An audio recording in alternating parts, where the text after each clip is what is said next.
It's a series of holy emperors, followed by the 5 great sages, and then a whole list of 28 Buddhist monks in India, and then coming back into China through people like Bodhidharma, Setsang, and Huina.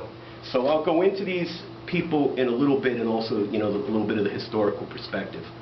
Fuxi starts out this Tao list, and according to tradition, Fuxi was the one that saw the original trigrams, the basis of the I Ching. And I don't know exactly the story, but it had something to do with a turtle, and that's why there's this little turtle in the picture. I don't know if they were on the back of a turtle, or there's something with a turtle in there. But they were revealed to him in some kind of a supernatural way.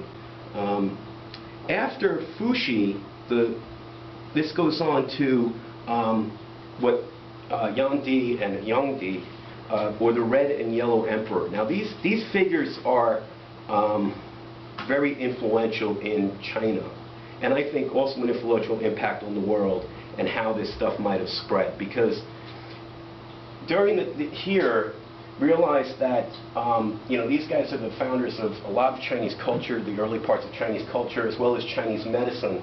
And the Yellow Emperor's wife, I guess the story goes, the Yellow Emperor's wife was the one who first created silk. So the interesting thing here for me, from a golden thread viewpoint, or how does this stuff propagate from one place to another, is you can look at it and say, things like herbs, spices, and silk can be the catalyst, were the catalyst of global trade. And those trade routes that carried things like spices and silk also carried other things like ideas. So I would imagine it was very difficult, as you traveled along those trade routes, to not have a mixing of different, of different systems. I'll skip by these guys pretty quickly, but in around 2300 BC, there's Emperors Yao and Shun. These guys are often referred to in a lot of the literature as being really, pious and virtuous. In fact, Chuang-Tzu doesn't really like these guys too much, and the only reason he talks down about them is people that were practicing Tao in Chuang-Tzu's time thought that really some Confucianists had gone a little too far with being very pious and virtuous, that there was too much rules, too many rules, and too many regulations.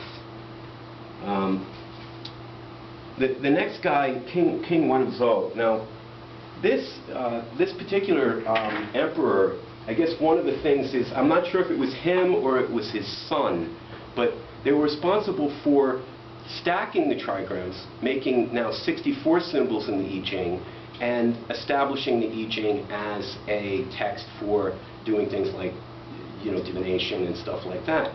The interesting thing here that I found was that there are 2 figures in history that are, in a sense, related some way to King Wenzhou, and that's Leibniz.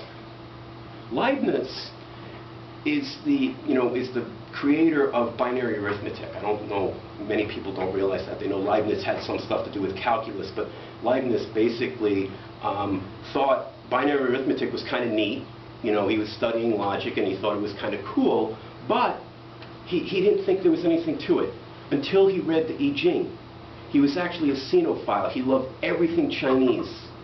And when he read the I Ching, I'm not saying that it influenced him to create this binary arithmetic, but it lended some credence to the fact that, hey, maybe there is something here. Because he also felt that Chinese was the best form of a universal language. I don't know, Leibniz, one of the things he was trying to do was trying to use things like mathematics as a universal language. So the other person that's related to King Wenzhou through the I Ching is C.G. Jung. C.G. Jung actually wrote the introductions to Richard Wilhelm's I Ching, version of the I Ching, and also The Secret of the Golden Flower, which is another Taoist text. The other thing is, he kind of put it like this in an essay that he wrote. He said, if the I Ching is correct, if we can believe it, if it does have some way of pulling from the universe some connection between things and predicting outcomes, he saw it as very related to his notion of synchronicity. So again, it was somebody that, you know, thought that there was something to a lot of this type of stuff. Lao Tzu I talked a little bit about. I'm not going to go too much into, but I just wanted to give you a time frame of when he was around. The best I could find was about, you know, 604 to 631 BCE. There's debates about that. Some people think that Lao Tzu wasn't even one person, that he could have been a whole bunch of different people, but just to give you a sense of the timing here. Then there's Confucius. We talked about the 5 bonds and things like that, but from what I could gather, from most agreement seems to be around that Lao Tzu preceded Confucius, that they overlapped a bit, but, you know, Lao Tzu definitely came before.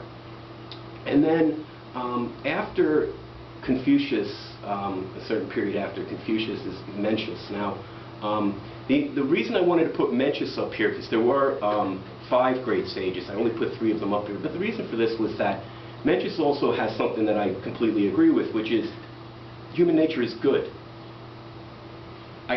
You know, I came from a Catholic background, a background that says that babies need to be baptized right away because of original sin. I can't look at an infant and say, wait a second, you're evil, you know? Like a smaller child, one that's grown up a little bit, maybe, yeah, maybe, but, you know, not an infant.